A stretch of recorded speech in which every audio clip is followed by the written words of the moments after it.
자, 오늘은 창세기 41장 50에서 57절, 제목은 인생 역전입니다. 한번 같이 읽어볼까요? 시작. 인생 역전. 큰 은혜 축복의 시간 되시기 바랍니다. 과거 한국에서는 인생 역전이라는 말이 되게 많이 사람들에게 오르내렸습니다. 뭐 때문에 그랬는지 기억나세요? 로또가 나오면서 로또를 광고하면서 맨날 나오는 말이 인생 역전이라는 말이었습니다. 그래서 그냥 지금은 그렇게 살지만 로또 한 번만 당선되면 그냥 인생 뒤집어진다, 인생 역전한다, 그래서 굉장히 광고를 많이 했었던 기억이 납니다. 여기도 마찬가지겠죠. 로또 한 방이면 인생 바뀐다 이렇게 생각하고 또 기대하는 분들이 있는지 모르겠습니다만, 로또가 우리 인생의 역전을 이루는 게 아닙니다. 사실 가만히 보면 로또 당첨된 분들도 인생 역전되는 게 아니라 인생 망하는 경우도 또 많이 보게 되는 것 같아요. 그래서 진짜 인생 역전은 그렇게 해서 이루어지는 게 아니죠. 오늘 말씀을 통해서 우리 인생의 진정한 인생 역전이 어떻게 이루어지는지 또 한번 보게 됩니다. 잘 들으시고 저와 여러분의 인생 속에 정말 하나님이 허락하시는 진정한 인생의 역전의 은혜가 임하시기를 주의 이름으로 축원합니다. 아멘. 우리가 지금 요셉 이야기 계속 보고 있는데요, 요셉이야말로 진정으로 인생의 역전을 경험한 그런 사람입니다. 17세에 형들에 의해서 팔려서 노예 생활로, 또 모함을 받아서 감옥 생활로 13년의 인생을 보냈습니다. 참 고통스러운 시간이고 죽음 같은 그런 시간이었습니다.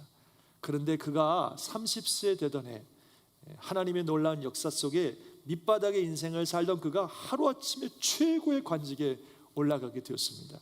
이것이야말로 진짜 인생 역전 아니겠습니까?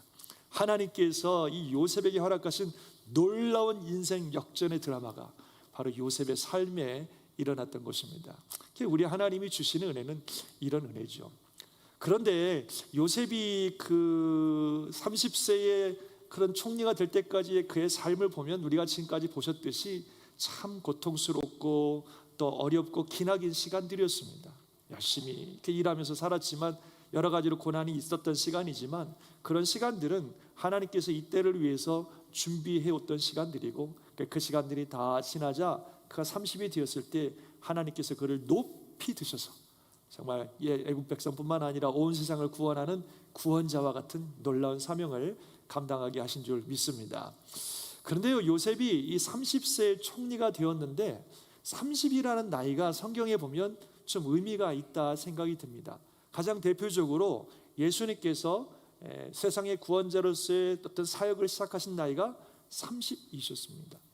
그 전에도 훨씬 일찍 그의 사역을 시작하실 수도 있었겠지만, 예수님께서는 30이 될 때까지 기다리시고 준비하셨다가 30이 되셨을 때 비로소 세상을 구원하는 구원자의 사명을 감당하고 시작하신 것을 볼 수 있습니다. 또 민수기에 보면요, 레위 지파 사람들이 성막에서 하나님의 일들을 시작하는 나이가 30입니다. 그래서 그 전까지는 열심히 잘 준비하고 훈련 받았다가 30이 되면 비로소 제사장과 함께 성막에서 하나님의 일을 감당하는 그런 일들을 하게 된다는 거죠. 그 30이라는 이 나이가 굉장히 의미가 있어 보입니다. 그 요셉이 30세의 애굽의 총리가 되어서 온 세상을 구원하는 역할을 감당했다고 하는 것은 참 의미가 있어 보여요. 사실 요셉 입장에서는 그 전에 13년 동안 그냥 노예 생활, 감옥 생활 하는 것이 시간 낭비하는 것 같고 그 인생 허비하는 것 같고 그랬지만, 사실은 하나님의 섭리 속에서 그를 잘 준비하셨다가 가장 적절하고 가장 적당한 때에 하나님께서 그를 세우셔서 애굽의 총리로서 놀라운 일들을 감당하게 하셨다는 것입니다. 이게 하나님의 놀라운 뜻인 거죠. 그래서 하나님의 타이밍에는 한치의 오차도 없습니다.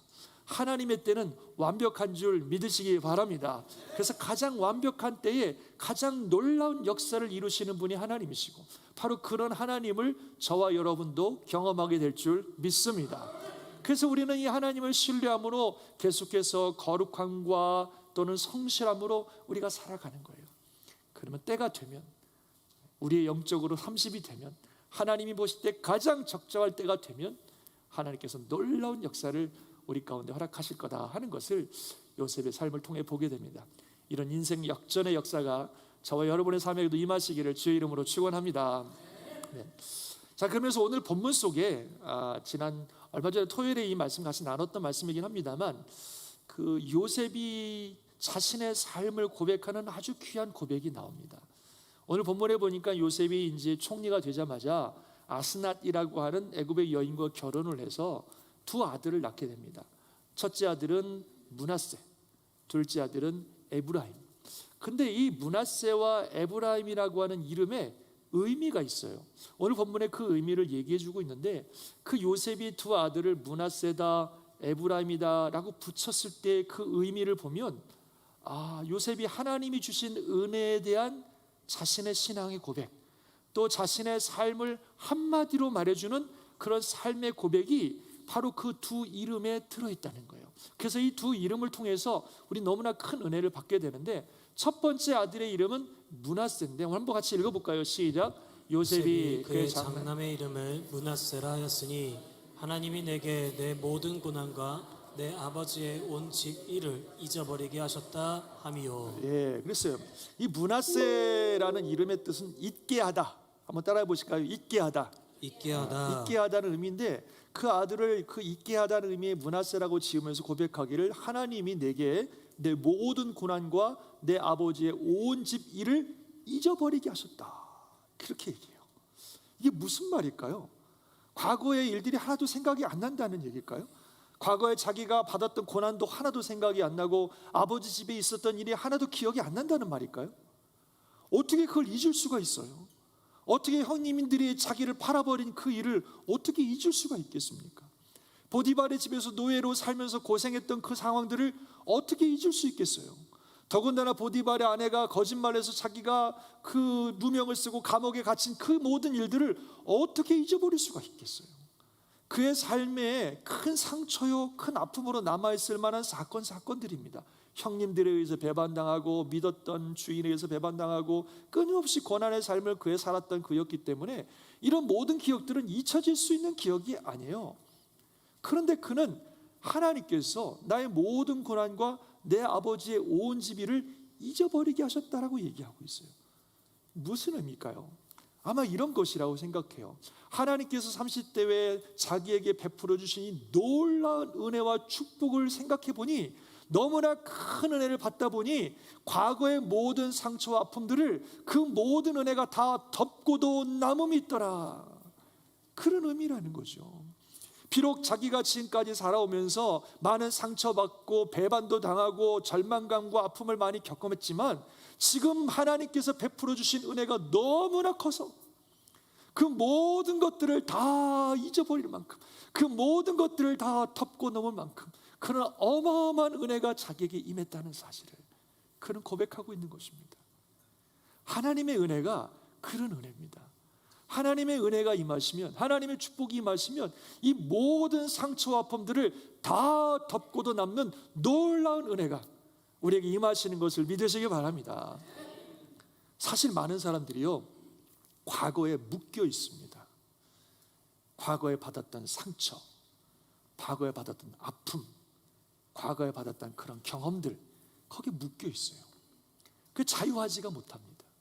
심지어는 그의 삶이 성공적이고 풍요롭게 되었어도 과거에 받았던 그런 상처와 아픔과 그런 기억으로부터 자유롭지 못해서 늘 거기에 묶여 있는 걸 봅니다.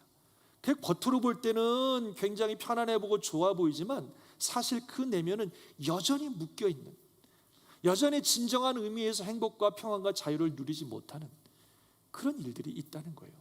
그래서 그 과거의 기억들과 상처가 자신 안에 남아 평생 원한이 되기도 하고, 평생 원수가 되기도 하고, 평생 남는 상처가 되기도 해요. 그것은 진정한 의미에서 인생의 역전이라고 볼 수도 없고, 진정한 의미에서의 어떤 행복과 축복과 평안이라고 볼 수 없습니다. 그런데 하나님이 주신 은혜는 그렇지가 않다는 거예요.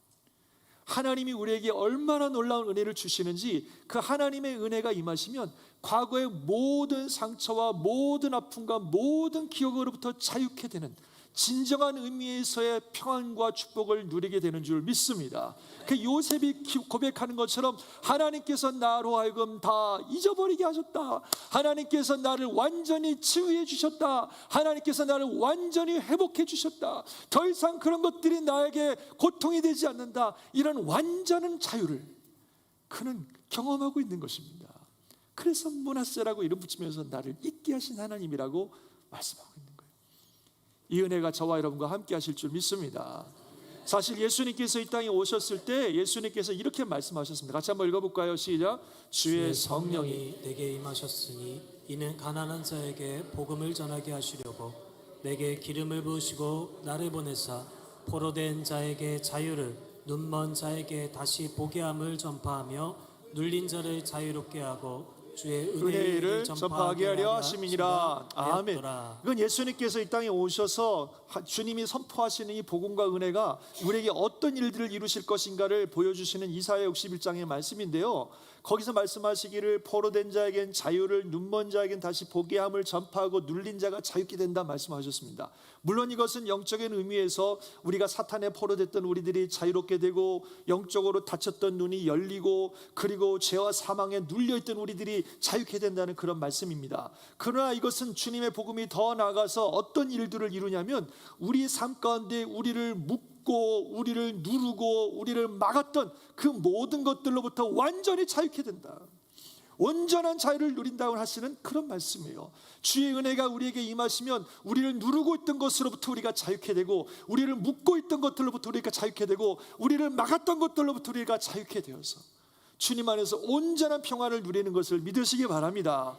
정말 하나님의 은혜가 너무 커서 주께서 우리에게 베풀어 주신 은혜가 너무 커서 비록 과거의 아픔과 상처와 고통들을 내 안에 가지고 있지만 하나님이 주신 은혜가 너무나 크기 때문에 그 모든 것들을 넉넉히 덮고도 남는 그런 놀라운 은혜가 주님이 주신 은혜예요.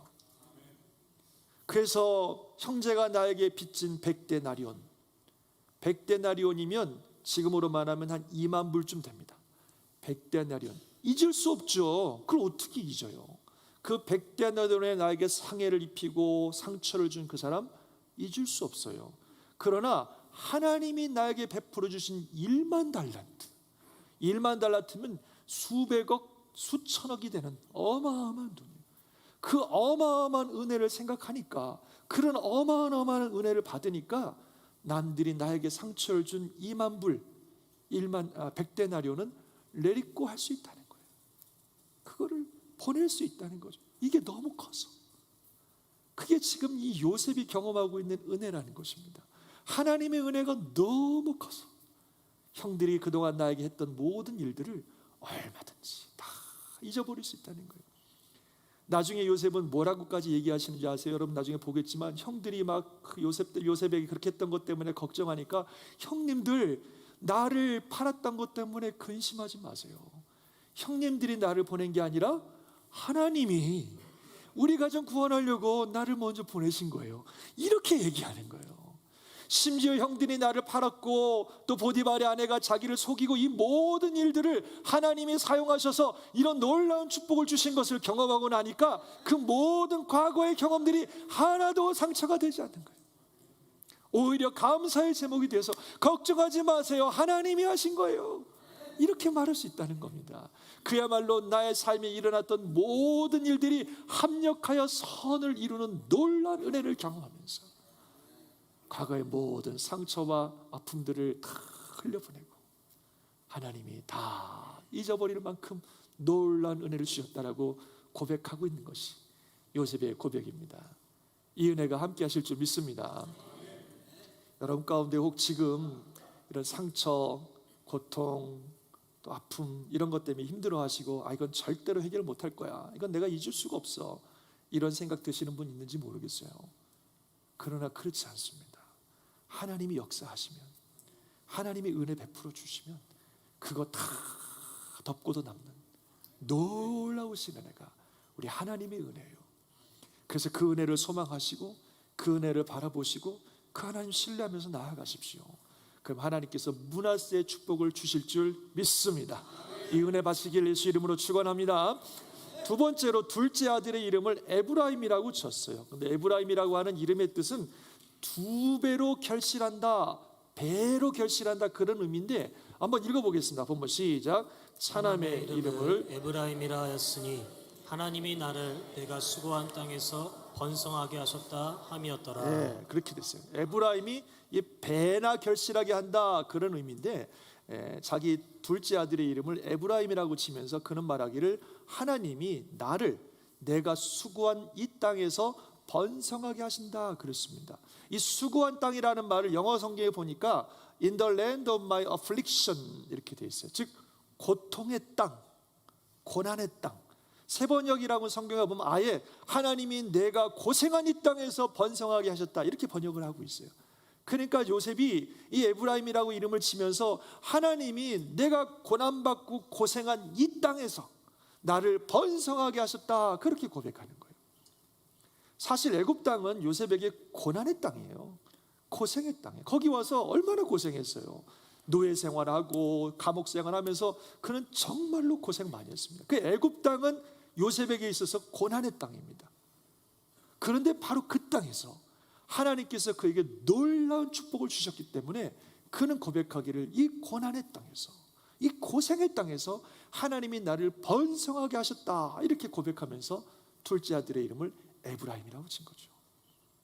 그 의미는 요셉이 애굽 땅에서 고생 많이 하면서 눈물도 많이 흘리고 땀도 많이 흘리고 탄식도 많이 하고 기도도 많이 했을 텐데 그게 어디로 다 날아가 버린 게 아니라 그 땅 가운데 심겨진 축복의 씨앗이 돼서 때가 되면 하나님께서 놀라운 결실을 맺게 해주신 줄 믿습니다. 그래서 요셉은 우리 하나님은 이런 분이구나, 내가 고난받은 이 땅 바로 이 자리에서 하나님께서 이런 놀라운 축복을 주셨다라고 고백하고 있는 것입니다. 우리 하나님은 그런 하나님이십니다. 저와 여러분들의 삶, 고난의 삶, 고생의 삶, 눈물의 삶, 십자가의 길, 그래서 피하고 싶고 버리고 싶고 떠나가 버리고 싶은, 도망가 버리고 싶은 그런 삶의 현실이지만 바로 거기가 축복의 땅, 승리의 땅, 영광의 땅이 되게 하시는 하나님이신 것을 믿으시기 바랍니다. 우리 하나님 그런 하나님이에요. 저 여러분이 고난받고 있는 그곳이 반드시 축복의 장소가 될 것입니다. 그래서 하나님이 우리에게 허락하시는 삶, 하나님이 우리에게 주시는 잔, 하나님이 우리에게 주시는 십자가는 져야 됩니다. 하나님이 주시는 잔은 마셔야 됩니다.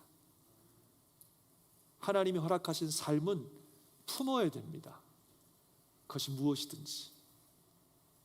나는 도망가 버리고 싶고 피해 버리고 싶고 거부하고 싶지만 하나님이 내게 허락하신 삶, 허락하신 상황, 허락하신 사람 품고 가야 돼요.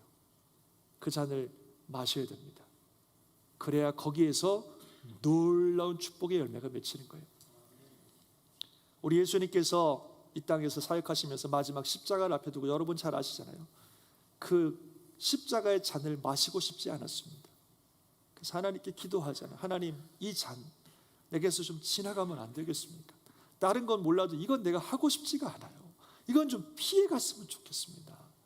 기도하셨는데, 그러나 기도를 통해서 확신하신 것은 하나님의 뜻은 예수님이 그 잔을 마시는 거였습니다.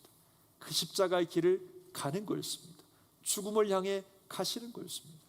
그 예수님은 하나님의 뜻에 순종하여 그 잔을 마셨습니다. 그 십자가의 길을 가셨습니다. 죽음을 향해 가셨고 돌아가셨습니다. 그러나 바로 그 자리가, 그 십자가의 자리가 사탄의 머리를 깨뜨리고 온 세상의 구원을 이루는 승리의 자리고, 그 십자가의 자리가 다시 부활하신 영광의 자리고, 그 십자가의 자리가 하나님의 놀라운 뜻을 이루는 축복의 자리가 된 줄 믿습니다. 그래서 우리는 마셔야 되고 가야 됩니다. 힘들다고 어렵다고 피한다고 해결될 문제가 아니에요. 하나님이 주신 잔, 하나님이 주신 십자가, 하나님이 허락하신 삶을 우리가 품고 가야 결국 그 끝에서 역사하신 하나님을 만날 수가 있습니다. 그것을 피해서 도망가 버리면 우리는 영적으로 진보할 수 없어요. 앞으로 나아갈 수가 없습니다. 하나님이 예비하신 축복과 은혜의 문들이 열리지가 않습니다. 마셔야 합니다. 지고 가야 됩니다. 품고 가야 됩니다. 끝까지 가야 됩니다. 그래야 하나님이 역사를 보게 되는 것입니다. 하나님은 반드시 그렇게 하실 것입니다. 그래서 그 길을 가기 위해서, 그 잔을 마시기 위해서, 그 영혼을 품기 위해서 내가 내 자신을 완전히 내려놓아야 한다면, 그렇게 해서라도 그 잔을 마시고 그 길을 가고 그 영혼을 품고 그 십자가를 지고 갈 때에 그 길 끝에서 역사하신 하나님의 능력을 보게 되는 것입니다. 요셉은 그렇게 살았어요. 자기에게 닥쳐온 노예의 삶, 자기에게 닥쳐온 죄수의 삶, 정말 부인하고 싶고 도망가 버리고 싶고 끝내버리고 싶었겠지만 하나님이 주신 삶을 그대로 받아서 정말 거룩하게 성실하게 최선을 다해서 자기에게 주어진 삶을 품고 갔습니다.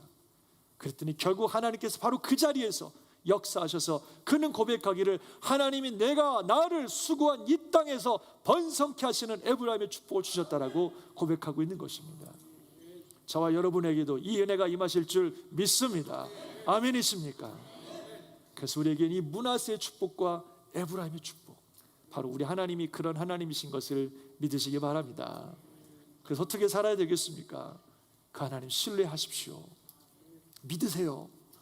하나님 살아계시고 자기를 찾는 자들에게 상 주시는 이심을 믿으시고 하나님 신뢰함으로 하나님 뜻에 순종하고 거룩함과 성실함으로 열심히 살아가면 반드시 언젠가 하나님께서 나의 모든 고난을 잊을 만큼 엄청난 복을 주셔서 므낫세의 하나님이라고 찬양하게 될 것이고, 또 이 모든 것들을 이 고난의 자리에서 정말 놀라운 축복을 허락하신 에브라임의 하나님이라고 찬양하게 될 것입니다. 그런 은혜가 임하실 줄 믿습니다. 할렐루야. 요셉의 나이 30살. 우리는 지금 영적으로 몇 살쯤 됐는지 모르겠습니다. 어디까지 와 있는지. 그러나 분명한 사실은 언젠가 우리도 하나님이 약속하신, 예비하신 그 영적 30살이 될 것입니다. 그때가 되면 하나님께서 놀라운 역사를 이루셔서 진정한 의미에서 인생 역전이 무엇인지를 경험하게 될 것입니다. 그래서 므낫세의 하나님을 찬양하고 에브라임의 하나님을 찬양하는 놀라운 축복이 임하실 줄 믿습니다. 그때까지 함께 믿음을 가지고 나아가셔서 주의 이름으로 승리하는 우리 온 성도님들 되시기를 주님의 이름으로 축원합니다. 아멘. 기도하겠습니다.